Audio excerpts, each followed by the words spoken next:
नमस्कार, जय हिंद फ्रेंड्स। स्वागत है आपको हमारे प्लेटफॉर्म टॉपर्स एकेडमी पॉइंट में। जहां तक कि आप लोग को ऑब्जेक्टिव प्रश्न हम लोग करवा चुके थे 1857 ईस्वी से, है ना, क्रांति से। तो आज सब्जेक्टिव देखेंगे, वन लाइनर देखेंगे, पूरे के पूरे 30 क्वेश्चन देखेंगे, यानी 60 क्वेश्चन देखेंगे लगातार एकदम आंसू अंदाज में। पहला है क्रांति, यानी कि 1857 की क्रांति की शुरुआत कब हुई? तो इसका आंसर होगा 10 मई 1857 ईस्वी को। नेक्स्ट है विद्रोह का मुख्य केंद्र कहाँ रहा? यानी कि 1857 के विद्रोह का मुख्य केंद्र कहाँ रहा? ऑप्शन होगा, आंसर होगा मेरठ और दिल्ली में। एक बार याद करके जाएंगे आप लोग। नेक्स्ट है 1857 के विद्रोह के समय भारत का गवर्नर जनरल कौन था? तो हो जाएगा लॉर्ड कैनिंग। आगे है मंगल पांडे को फांसी कब दी गई थी? तो आंसर होगा 8 अप्रैल 1857 ईस्वी को। आगे है मंगल पांडे किस बटालियन के सिपाही थे? तो आप लोग को ऑब्जेक्टिव में भी हम ये क्वेश्चन करवाए थे। इसका राइट जवाब होगा 34वीं नेटिव इन्फेंट्री, बैरकपुर, पश्चिम बंगाल। आगे है क्रांति, यानी कि 1857 की क्रांति का प्रतीक चिन्ह क्या था? तो इसका प्रतीक चिन्ह था कमल का फूल और चपाती, यानी कि रोटी। रोटी को ही चपाती बोला जाता है। आगे है कह रहा है कि बिहार में विद्रोह का नेतृत्व किसने किया था? तो अपने बिहार में विद्रोह का नेतृत्व आरा जिला के जगदीशपुर ग्राम निवासी बाबू कुंवर सिंह ने किया था। नेक्स्ट करा है लगातार बड़े ही फास्ट अंदाज में देखेंगे, क्योंकि ये क्लास रिविजन क्लास है, इसलिए आप लोग लगातार जोड़ रहिएगा। कमेंट बॉक्स में कमेंट करके जवाब भी दीजिएगा। करा है फांसी में विद्रोह का नेतृत्व किसने किया था? तो आप लोग भली भांति जानते होंगे कि झांसी से रानी लक्ष्मीबाई ने विद्रोह का नेतृत्व किया था। आगे है कानपुर में विद्रोह का नेतृत्व किसने किया? तो वो नाना साहब ने किए थे। चलिए नेक्स्ट देखेंगे कि नाना साहब का वास्तविक नाम क्या था। तो नाना साहब जी का वास्तविक नाम जो था वो था धोंधू पंत। नेक्स्ट है नाना साहब का सेनापति, यानी कि कमांडर इन चीफ कौन थे? तो उनका राइट जवाब होगा तात्या टोपे, है ना, तात्या टोपे। आगे है तात्या टोपे का वास्तविक नाम क्या था? उनका वास्तविक नाम था फ्रेंड रामचंद्र पांडुरंग। क्या था? रामचंद्र पांडुरंग। देखेंगे बड़ा ही फास्ट अंदाज में लगातार। लखनऊ में विद्रोह का नेतृत्व किसने किया? तो लखनऊ में विद्रोह का नेतृत्व बेगम हजरत महल ने किया था। लगातार देखेंगे, रुकेंगे नहीं, झुकेंगे नहीं, वीडियो स्किप नहीं करेंगे और लगातार देखकर सारे क्वेश्चंस को कौन डाउन करेंगे। चले कह रहा है दिल्ली में विद्रोह का सैन्य नेतृत्व किसने किया था? तो इसका राइट जवाब हो जाएगा खान ने किया था। सैन्य नेतृत्व दिल्ली में खान ने किया था, जो कि वहां के शासक बहादुर शाह जफर थे। नेक्स्ट है विद्रोहियों ने इसे भारत का सम्राट घोषित किया था। तो इसका राइट जवाब होगा बहादुर शाह जफर द्वितीय। आगे देखेंगे बरेली में विद्रोह का नेतृत्व कौन किया? बरेली में विद्रोह का नेतृत्व खान बहादुर खान ने किए थे। अगला क्वेश्चन करा है इलाहाबाद, यानी कि अभी जो प्रयागराज उनका नाम बदलकर हुआ है, यानी कि इलाहाबाद में नेतृत्व किसने किया था? तो इलाहाबाद से नेतृत्व क्रांति की लियाकत अली ने किए थे। आगे है फैजाबाद में विद्रोह का नेतृत्व किसने किया था? फैजाबाद से मौलवी अहमदुल्ला साहब ने फैजाबाद से 1857 के विद्रोह का नेतृत्व किया और बहुत ही अच्छे क्रांतिकारी थे, जिन्होंने अंग्रेजों को खूब खदेड़ा। नेक्स्ट देखिएगा, रानी लक्ष्मीबाई की समाधि कहाँ स्थित है? तो रानी लक्ष्मीबाई की समाधि आज भी ग्वालियर में स्थित है।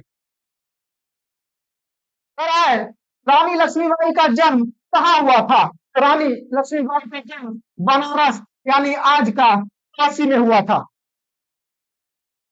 रानी लक्ष्मीबाई नेक्स्ट क्वेश्चन करा है कि रानी लक्ष्मीबाई के बचपन का नाम क्या था? रानी लक्ष्मीबाई की बचपन का नाम मणिकर्णिका या फिर मनु उन्हें बुलाया करते थे। नेक्स्ट है कि तत्कालीन कारण क्या था? यानी कि 1857 की क्रांति का तत्कालीन कारण अगर पूछेगा फ्रेंड तो आप लोग जबरदस्त तरीके से लगाएंगे। एनफील्ड राइफल में चर्बी वाले कारतूसों का प्रयोग होना ही 1857 की क्रांति का कारण बना। अगला कह रहा है, अंग्रेजों ने बहादुर शाह जफर को कहाँ निर्वासित किया था? तो उन्होंने बहादुर शाह जफर को रंगून में निर्वासित किया था। जो रंगून कहाँ पड़ता है? तो बर्मा यानी म्यांमार में पड़ता है।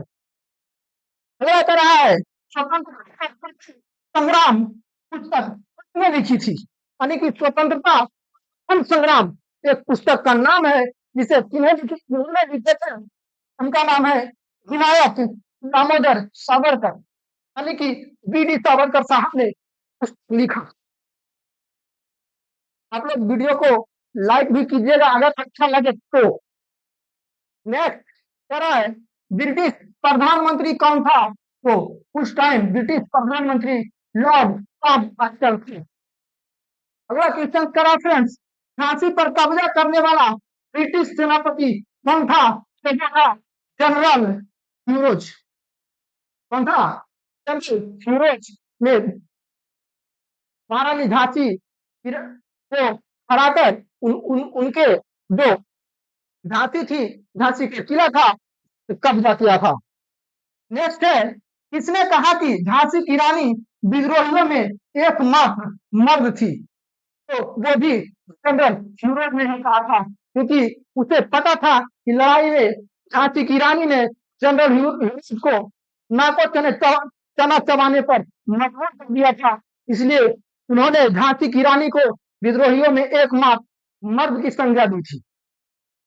आगे देखेंगे, दिल्ली पर पुनः कब्जा करने वाला ब्रिटिश अधिकारी कौन था?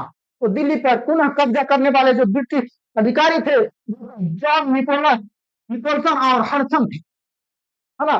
दिल्ली पर कब्जा करने वाला जो ब्रिटिश अधिकारी था वो जॉन निकोलसन और हडसन था। अगला देखेंगे क्या कर रहा है, कानपुर और लखनऊ के विद्रोह को किसने दबाया? कानपुर और सभी जगह के जो विद्रोह थे, अलग अलग अंग्रेज के सेनापति विद्रोह को दबाने में सफल हुआ। तो पूछ रहा है कि कानपुर और लखनऊ के विद्रोह को किसने दबाया? कानपुर में और लखनऊ में कोलन कैंपबेल ने विद्रोह को दबाया था। आगे है, ग्रेट रिबेलियन पुस्तक किसने लिखी? ग्रेट रिबेलियन पुस्तक किसने लिखी? तो वो अशोक मेहता ने लिखी। हम लोग रिविजन क्लास कर रहे हैं तो फास्ट अंदाज में देखते चलेंगे, रुकेंगे नहीं, रुकेंगे नहीं। नेक्स्ट है, इलाहाबाद को आपातकालीन मुख्यालय किसने बनाया था? तो वो लॉर्ड कैनिंग ने इलाहाबाद को आपातकालीन मुख्यालय बनाया था। आगे विद्रोह के समय किस वर्ग ने तटस्थता बनाए रखी? तो वो शिक्षित और मध्यम वर्ग के जमींदार ने विद्रोह के समय तटस्थता बनाए रखी। अगला है, मंगल पांडे ने किस अंग्रेज अधिकारी की हत्या कर दी थी? मंगल पांडे ने किस दो अंग्रेज अधिकारी की हत्या कर दी थी, अपने से ऊंचे पोस्ट वाले अधिकारी? Daily mark. तो वो मेजर हुरसन और लेफ्टिनेंट बॉब को ये मंगल पांडे ने 1857 के विद्रोह शुरू होने से पहले ही हत्या कर दी थी। अगला देखेंगे, तात्या तोते को फांसी कब दी गई? तो याद रखिएगा फ्रेंड्स, बहुत इंपॉर्टेंट क्वेश्चन है। तो वो 18 अप्रैल 1859 को शिवपुरी नामक जगह पे तात्या तोते जी को फांसी दी गई थी। वही दोस्त जब गद्दार हुआ था, जब उनका दोस्त गद्दार निकला और वो दोस्त जाकर अंग्रेजी को बता दिया कि हमारे तात्या तोते जी यहाँ छुपे हुए हैं, वहां से अंग्रेज उसे पकड़कर गिरफ्तार किया और 18 अप्रैल 1869 में फांसी दे दिया। अगला है तात्या टोपे को किसने धोखा दिया था? देखिए, यही दोस्त था जिसका नाम मान सिंह था, है ना। वो ग्वालियर के सामंत परिवार से थे, मान सिंह। अगला है विद्रोह के बाद सेना के पुनर्गठन के लिए कौन सा आयोग बनाया गया? विद्रोह के बाद जब सेना में टूट हुई, उसकी पुनर्गठन के लिए कौन सा आयोग बनाया गया? तो वो आयोग का नाम है टी आयोग, यानी कि टी कमीशन। नेक्स्ट देखिएगा, महारानी विक्टोरिया का घोषणा पत्र कब पढ़ा गया था? महारानी विक्टोरिया का घोषणा पत्र कब पढ़ा गया था? तो डेट याद रखिएगा, नवंबर 1858 ईस्वी को महारानी विक्टोरिया का घोषणा पत्र पढ़ा गया था। अगर देखिएगा, महारानी का घोषणा पत्र कहाँ पढ़ा गया, यानी कि पढ़ा गया था वो किस जगह पे पढ़ा गया था? तो इसका राइट जवाब हो जाएगा इलाहाबाद के रिंटे पार्क में। आप लोग अच्छे से क्लास कीजिए और अच्छा लगे तो लाइक कीजिए, यही कहते हैं। अगला है 1858 के अधिनियम के बाद गवर्नर जनरल को क्या कहा जाने लगा? 1858 के अधिनियम के बाद गवर्नर जनरल को क्या कहा जाने लगा? तो गवर्नर जनरल का नाम बदलकर वायसराय कहा जाने लगा। क्या कहा जाने लगा? वायसराय कहा जाने लगा। अगर वीडियो लग रहा है कि हम ज्यादा तेज पढ़ा रहे हैं तो आप लोग कमेंट करके कमेंट में बता सकते हैं स्लो चले या फिर फास्ट चले। नेक्स्ट चलेंगे रिवीजन क्लास, तो इसलिए फास्ट ही चलते हैं। भारत का प्रथम वायसराय कौन बना? तब ट्रेनिंग बना था। अगला है किसने विद्रोह को षड्यंत्र कहा था? किसने 1857 के विद्रोह को हिंदू मुस्लिम षड्यंत्र कहा था? तो देखिए, वो कहा था विक्रम एवं डब्ल्यू 1857 के विद्रोह को हिंदू मुस्लिम का षड्यंत्र कहा। अगला देखेंगे, सरकारी इतिहासकार को सरकारी इतिहासकार कौन से जिन्होंने 1857 पुस्तक लिखी थी? यानी कि 1857 एक पुस्तक है जिसको लिखे थे कौन थे जो सरकारी इतिहासकार थे? तो उनका नाम है एस.एन. सेन साहब। आगे देखिएगा, असम में विद्रोहियों का नेतृत्व किसने किया था? असम में अलग क्या बोले, अलग अलग जगह पे अलग अलग, यानी कि स्वतंत्रता सेनानी इस युद्ध को लेकर चल रहे थे, अगुवाई कर रहे थे। तो वही पूछ रहा कि असम में विद्रोहियों का नेतृत्व किसने किया? तो वो मुनीराम ने असम से विद्रोहियों को नेतृत्व किया। अगला है ओडिशा में विद्रोह का नेतृत्व किसने किया? तो वो सुरेंद्र नाथ साई और उज्जवल साई ने किया था ओडिशा। अगला है राजस्थान में विद्रोह का प्रमुख केंद्र क्या था? राजस्थान में विद्रोह का प्रमुख केंद्र कौन सी फ्रेंच? तो वो कोटा और नासिराबाद था। देखिए, कोटा और नासिराबाद बहुत ही कम समय में हम लोग बहुत सारे अच्छे अच्छे कंटेंट को लेकर चलते हैं। अगर आपको अच्छा लगता है वीडियो को लाइक कीजिए, पढ़ने वाले दोस्तों हैं उनके पास शेयर कीजिए, और अगर इसी प्रकार से आप हमारे साथ जुड़कर रेगुलर रिवीजन करना चाहते हैं तो जाकर आप हमारे चैनल को सब्सक्राइब कर सकते हैं। है महतपरी के नाम से किसे जाना जाता था? तो महतपरी के नाम से बेगम साहिबानी की बेगम हजरत महल को महतपरी के नाम से भी जाना जाता था। अगला क्या करा है, इस शहर को विद्रोह के दौरान सबसे पहले अंग्रेजों ने मुक्त कराया था। कौन सा शहर था जिसे विद्रोह के दरमियान सबसे पहले अंग्रेजों ने मुक्त कराया था? तो वो था दिल्ली। अगला है विद्रोह के समय राजस्थान के एजी जी कौन थे? है ना, एजी जी कौन थे? तो वो जॉर्ज पैट्रिक लॉरेंस थे।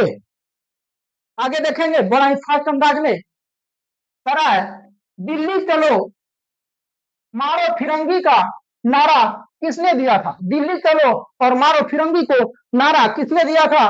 तो एरिनपुरा के सैनिकों ने दिया था, जो कि राजस्थान में एरिनपुरा पड़ता है। वहां के सैनिकों ने दिल्ली चलो और चलो दिल्ली मारो फिरंगी का नारा दिया था। चलो दिल्ली मारो फिरंगी का नारा दिया था। नेक्स्ट देखेंगे, विद्रोह की असफलता का मुख्य कारण क्या था?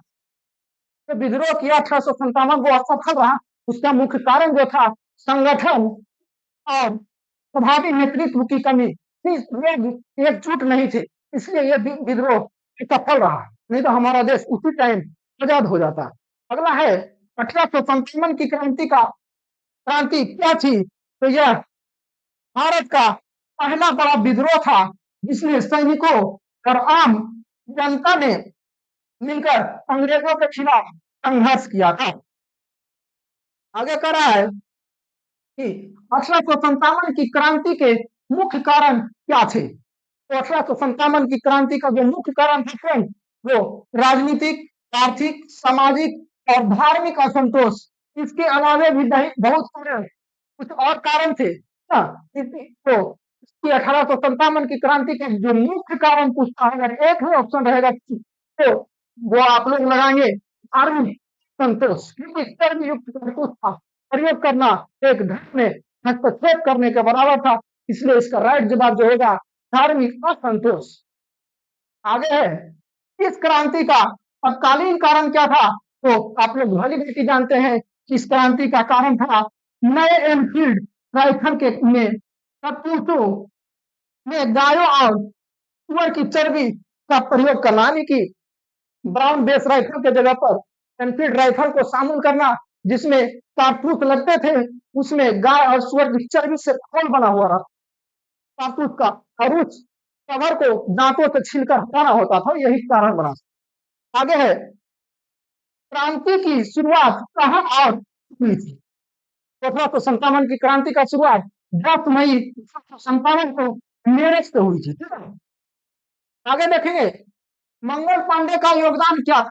1857 ईस्वी में जो क्रांति हुई थी उसका उसमें मंगल पांडे का योगदान क्या था? तो सबसे पहले उन्होंने क्या किया? उन्होंने अंग्रेजों के खिलाफ विद्रोह कर क्रांति की चिंगारी फड़काई थी। 2 अंग्रेज अधिकारियों की हत्या कर और फांसी के तख्ते पर चढ़ तो वो विद्रोह की चिंगारी भड़की थी।